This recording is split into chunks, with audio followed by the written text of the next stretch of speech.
Welcome back to my channel, everybody. I'm Dan Crowder. Today I'm going to talk to you about my journey scanning my own film at home. Back in 2008, 2007, I was in film school and I shot a couple rolls of 35mm in a Canon SLR, as I remember, and we were learning the interplay between aperture, ISO, and shutter speed. That was all fun, and it led to me shooting a lot of 16mm and 35mm motion picture film throughout my college days. After graduation, of course, everything turned digital, and I believe I was the last cohort in that school that I went to shoot on film. After that, they switched to digital. So in my professional career, I ended up shooting a lot of video, and I eventually was producing a documentary as well, and I had a Sony A6300 mirrorless DSLR as a B camera. Now on that camera, I was also shooting some stills photography. A little bit of personal, a little bit of professional, but it wasn't what I remembered connecting to when I was shooting film. There's so many good feelings about the wait, the anticipation, knowing what you're dialing in, knowing it without seeing it. There was more I was connecting to in film. So as I was shooting more on my digital camera, I started hankering for that feeling of shooting on film again. A couple years earlier, I had been given a couple Nikon SLRs, including my trusty and most beautiful Nikon F2, and I decided to shoot more film on it. In 2017, I shot one roll of color and one roll of black and white. The next year, I shot just one roll of black and white film. Wasn't going very fast. Now in 2019, that's where things picked up. I shot maybe somewhere between 4 or 6 rolls of film. And by this point, I had sold my Sony A6300. That's how dedicated I was to getting back into 35mm. As I started shooting more film, I realized that in order to be more in control of the image I was creating, I would also want to be scanning my own film.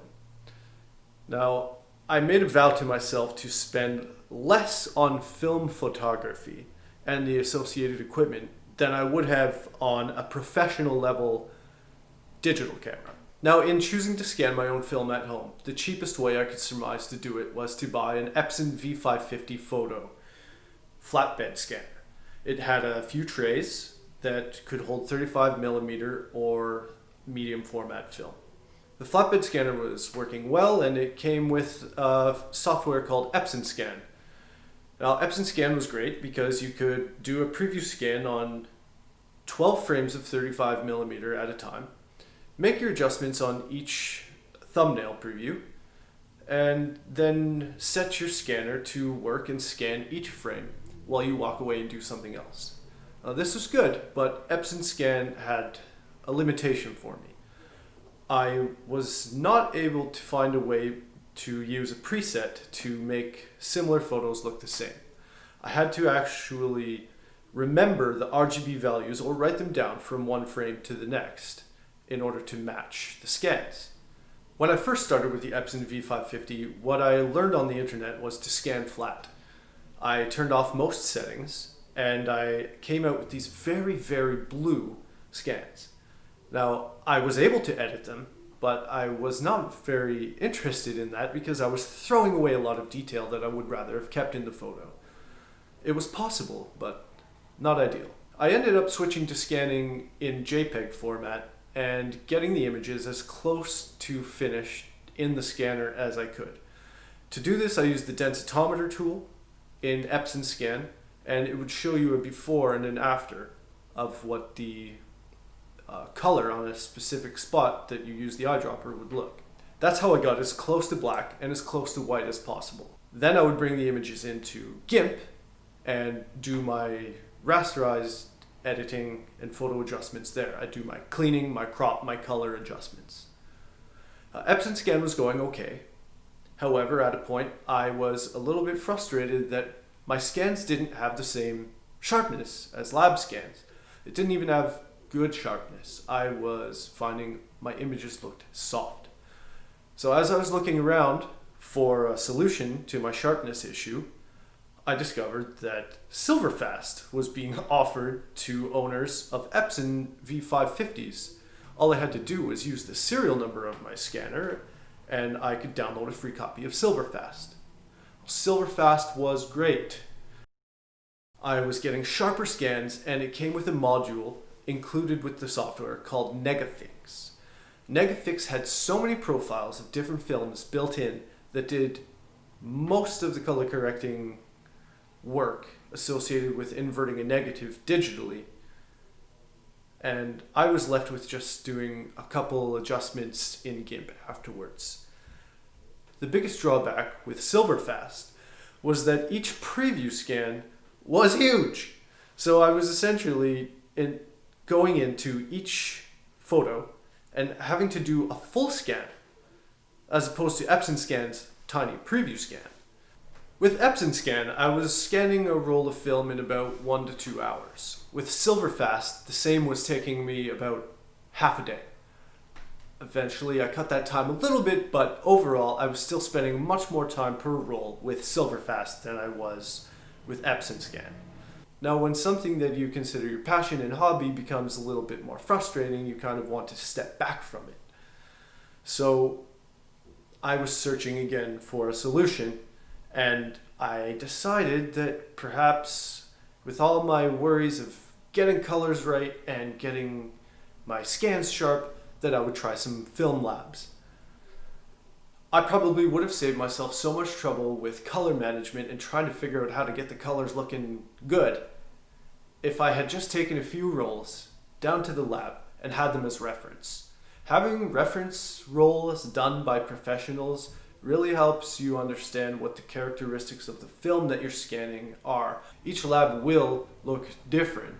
If you bring the same roll of film, Lab A is going to scan it and you might have a slightly different color cast than Lab B. I'll explain that in a different video that I'm working on, and it should come out later this season. Having used an Epson V550 scanner using Epson Scan software, then switching to Silverfast, then trying a few lab scans, I was ready to take the plunge into DSLR scanning. Now you'll remember I sold my DSLR earlier in 2019, where in 2017 I shot 2 rolls, 2018 1 roll, 2019 somewhere around 4 to 6. In 2020 I shot nearly 50 rolls. I didn't have a DSLR anymore and I wanted to try DSLR scanning. My friend Billy from shutterlens.ca had been DSLR scanning his own frames for some time and I was impressed with the quality of his scans. I'd also seen lots of people online showing their own method for doing this too. I didn't have a DSLR anymore, so I borrowed my friend's X-T4, the FujiFilm X-T4, and tried a few frames. The result was amazing. I was very happy with it, and I decided that this was the avenue I should go down. Using a DSLR, I was able to get sharper scans than I was with Epson, no matter what software I used. Now my problem was to figure out what DSLR would suit my needs.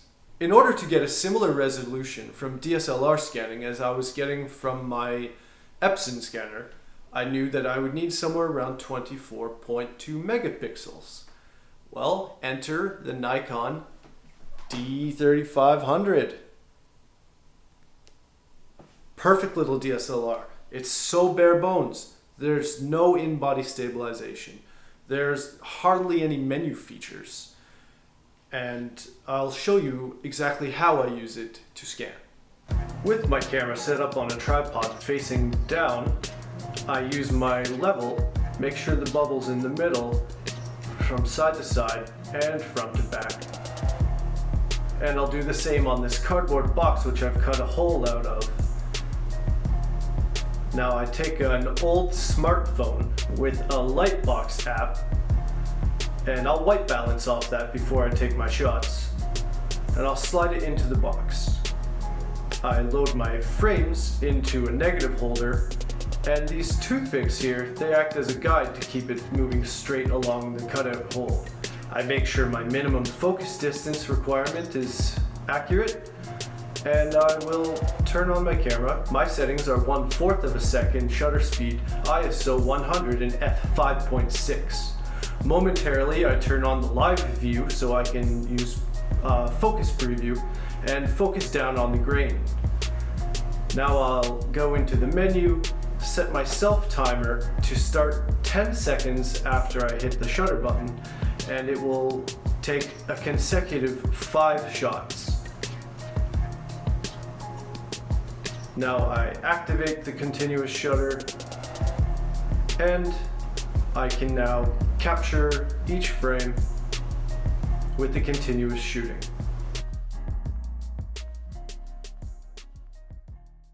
After I'm done scanning with the DSLR, I bring the negatives into Darktable, where I have an inversion module called Negadoctor. Negadoctor is pretty great. You use a few selections, choosing the base color of the film and a couple other corrections, and the inversion can be done in your raw editing software. You export to a TIFF, bring that into GIMP, and do your editing as you so like. As you can tell, I really love using open source software. It keeps my costs down, and it opens up my experience a little bit beyond the big name suites. Now I use an older micro Nikkor 55mm 3.5 lens for my scanning. Why do I choose this lens instead of the 18-55 that comes with the DSLR? It's because each lens has its own macro reproduction ratio. With the Nikkor 55mm 3.5, the closest focus that I can get is at 9.5 inches. So, not being a true macro lens that would reproduce an object at the close focus distance at a ratio of 1:1, where it is the same size on the frame as it is in reality, this lens will reproduce it at 1/2 the size that it truly is. Now I have other lenses that come close, but not as close to 1:2, and some of them are even worse at minimizing the object, like the ratio is somewhere around 1:5. The Nikon series of DSLRs can adapt older lenses, so I'm very fortunate that I could use this classic vintage lens, and that this DSLR can adapt all my older Nikon lenses. So there you go, that's my DSLR setup for scanning film at home. Now when I'm doing critical work for a contract, I still bring my film to a laboratory. They just nail the colors and the sharpness is better than anything I can do at home. Ultimately, I'm very happy with the scanning I get at home with my Nikon D3500. The D3500 is getting results that are comparable to an X-T4 from FujiFilm. The X-T4 still gets better scans, having a better sensor and a few more handy camera features, but the D3500, being a stripped down entry-level DSLR, perfectly suits my needs for film scanning at home. How do you get your film scanned? Do you have a flatbed scanner at home or use a DSLR? Or do you take it to a lab for the professionals' help? All of them are interesting and great options. It just depends on what you want to get done and what you're happy with. Let me know in the comments below. I hope you found this video informative and fun, and I hope to see you around again for my next ones. Feel free to subscribe, and until next time, take it easy.